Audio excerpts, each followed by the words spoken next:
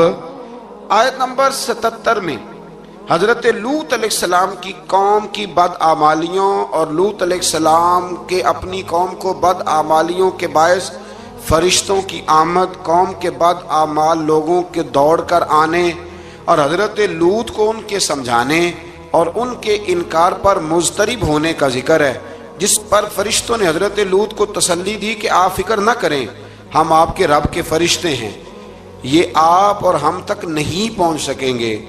آپ رات کے آخری حصے میں قوم کی طرف توجہ کیے بغیر ہجرت فرما لیں, اس لیے کہ صبح کے وقت ان پر عذاب آئے گا.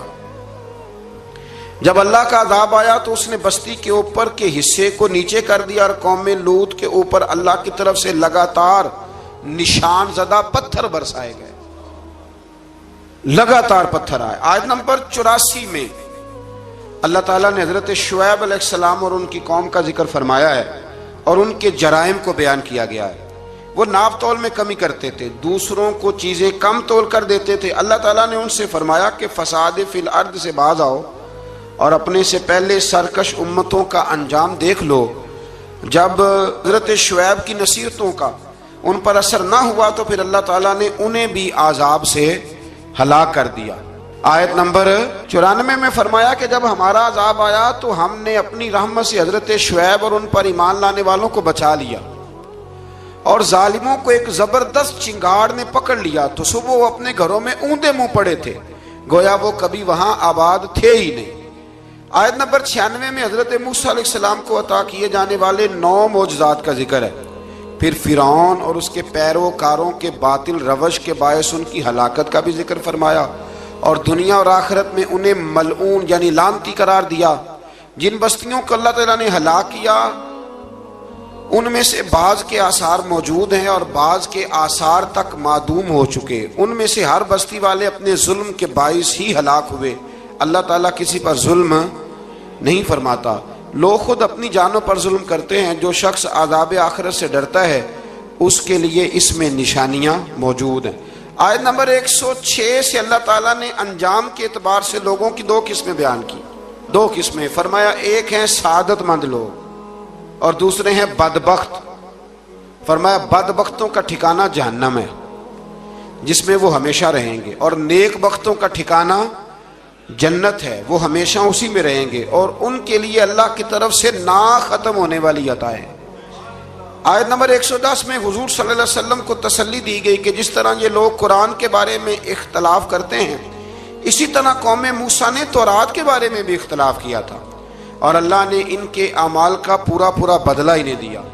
آیت نمبر 112 سے سرکشی کو چھوڑ کر احکامات دین پر استقامت اختیار کرنے اور ظالموں کے ساتھ میل جول رکھنے سے بچنے کا حکم دیا گیا ہے، اور فرمایا کہ ظالموں سے میل جول کا انجام دوزخ کی آگ ہے۔ ہم لوگ نہ شکوہ کرتے ہیں، کسی حکومت کو بنے ہوئے 6 مہینے گزرتے ہیں تو شکوہ شروع ہو جاتا ہے، حالانکہ وہ خود تو نہیں نہ بنتے، ان کو کوئی بنانے والا ہے۔ تو ظالم کا جو مددگار ہوتا ہے وہ بھی ظالم ہوتا ہے، اس لیے احتیاط کریں۔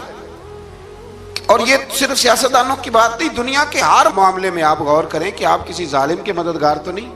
اللہ تعالی ہمیں حق پر استقامت عطا فرمائے۔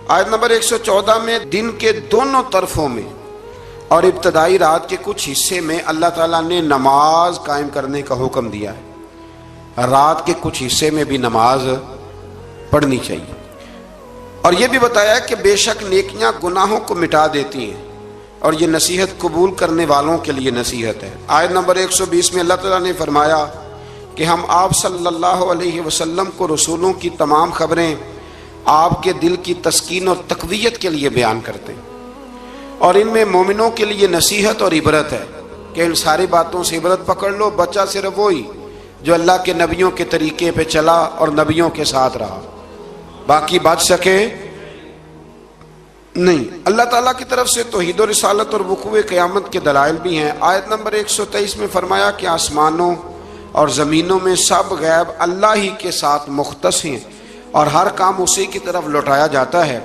آپ اسی کی عبادت کیجئے، اسی پر توکل کیجئے، اور آپ کا رب لوگوں کے اعمال سے غافل نہیں ہے۔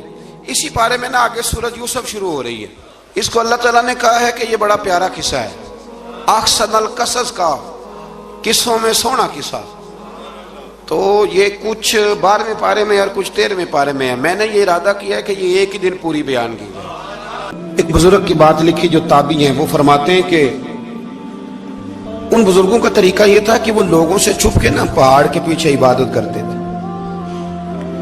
اور پوزیشن ان کی یہ تھی کہ کسی سے ملتے نہیں تھے، بالخصوص فجر کی نماز سے لے کر عصر کی نماز تک بکریاں رکھی ہوئی تھیں، ان کو چراتے رہتے تھے فرات کے کنارے اور نفل پڑھتے رہتے تھے۔ اس وقت کو ملنے بھی نہیں آتا تھا۔ ایک شخص بڑی دور سے ان کی شہرت سن کے آیا، میں نے تو ملنا ہے۔ لوگوں نے کہا وہ اس وقت نہیں ملتے، ناراض ہوتے۔ اس نے کہا اللہ کا بندہ ہے نا، ناراض ہو بھی جائے گا تو لمبا ناراض رہے گا نہیں، اللہ والے جلدی راضی ہو جاتے ہیں۔ پہنچ گئے۔ اب وہ بابا جی نماز پڑھ رہے تھے تو کہتے میں نے عجیب منظر دیکھا کہ بابا جی فرات کے کنارے نماز پڑھ رہے ہیں اور ایک بھیڑیا ان کی بکریوں کی حفاظت کر رہا ہے۔ کہتے میں حیران رہ گیا کہ بھیڑیا تو بکریاں کھایا کرتا ہے اور یہاں چرا رہا ہے۔ کہتے میں جب گیا تو بابا جی نوافل میں مشغول تھے، مجھے دیکھ کے کہنے لگا اس وقت کیوں آئے؟ میں نے کہا حضور اگر آئے گیا ہوں تو پھر مہربانی کرے قبول فرما لیں۔ میں بیٹھ گیا تو میں نے کہا حضور یہ بھیڑیا بکریاں چلا رہا ہے، بھیڑیا اور بکریے کی صلح کب سے ہو گئی؟ تو فرماتے ہیں لمبی تقریر نہیں، ہلکا سا جملہ، فرمانے لگے جب سے بکریوں کے مالک نے رب سے صلح کر لی ہے نا، تب سے بھیڑیوں نے بھی بکریوں سے صلح کر لی ہے۔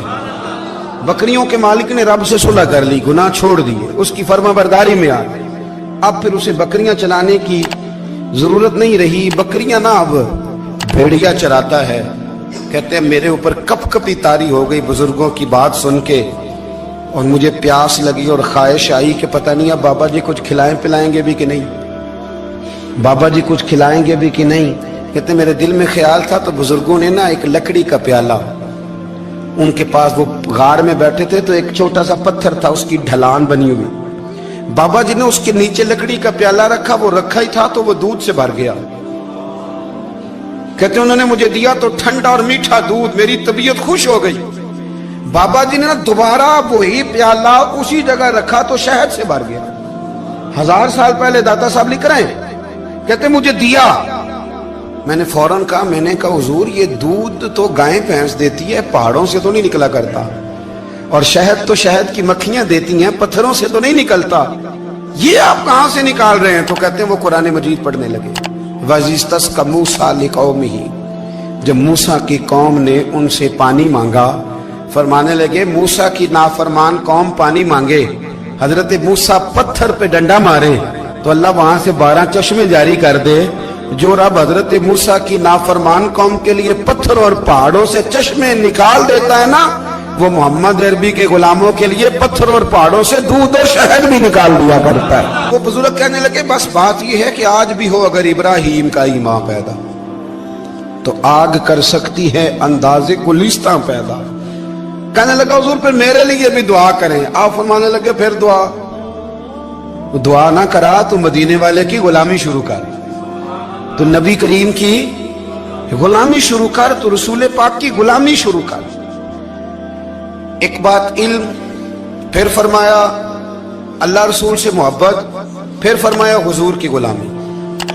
اس سے سارے مکاشفات کھلیں گے، اس سے سارے مشاہدات کھلیں گے، اسی سے کرامتیں ملیں گی، اسی سے مقبولیت ہوگی، اسی سے اللہ نبی کی بارگاہ میں درجہ ملے گا۔ پھر داتا صاحب آگے بڑھتے اور داتا صاحب فرماتے صوفیاء کی ایک جماعت ہے جو کہتی ہے ہم نے تو کبھی اپنی زبان پر دکھ بیان ہی نہیں کیے، ہر شے اپنے رب رسول کے حوالے کر دی، ہر شے اللہ رسول کے۔ اور داتا صاحب کہتے ہیں کچھ ایسے بھی ہیں جو دعا بھی نہیں مانگتے، لوگوں کے لیے مانگتے ہیں، اپنے لیے نہیں مانگتے۔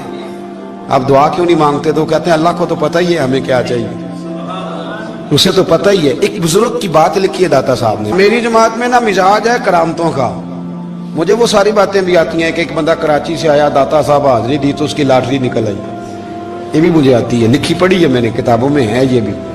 ایک بندہ، یہ ساری باتیں نا آتی ہیں کرامتوں میں، بڑی ساری چیزیں لوگ بیان کرتے ہیں کہ میں وہاں آیا اور میں نے حاضری دی تو موج لگ گئی، یہ ساری باتیں آتی ہیں۔ ہمارے پرانے بزرگ اور بھی قصے سنایا کرتے تھے، ساری ہمیں چیزوں کا پتہ، پر جو عنوان ہے نا وہ حضرت شیخ ابو نور کہتے ہیں کہ ایک بندہ داتا صاحب کے مزار پہ گھوم رہا تھا، داتا 10 روپے دے، 10 روپے دے، 10 روپے دے، تو ایک بندہ بڑی دیر سے اسے دیکھ رہا تھا، وہ کہنے لگا داتا نے تجھے کیا دینا ہے، ادھر آ میں دوں۔ اس نے 10 دیے، بندہ بڑا حسین تھا، ہنس پڑا، کہنے لگا داتا تیرے بھی صدقے جاؤں، دلانے لگا تو منکر سے ہی دلوا دیے، جو نہیں مانتا اسی سے دلوا دیے۔ وہ بڑا پریشان ہوا، میں اور چکر میں تھا، اس نے میرے اوپر ہی جڑ دی ہے بات، کہنے لگا داتا تیرے صدقے جاؤں۔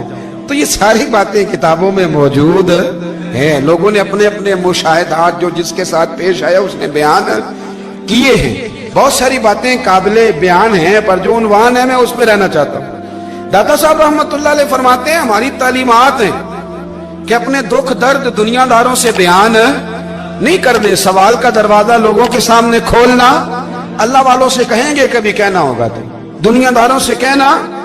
کہتے ہیں شیخ احمد نام کے بزرگ تھے، ساری زندگی کسی کو کام نہیں بتایا، ساری زندگی بڑی مشکلات آئیں پر کبھی اپنی ذات پر سوال کا دروازہ نہیں کھولا۔ ایک ایسی مشکل آئی کہ جو حل ہی نہیں ہوتی تھی، کسی نے ان پر کوئی الزام لگا دیا۔ ابو مسلم نام کا ایک بادشاہ تھا، اس کی حکومت تھی، اس نے پکڑ کے قید میں ڈال دیا۔ اب قید میں ہیں،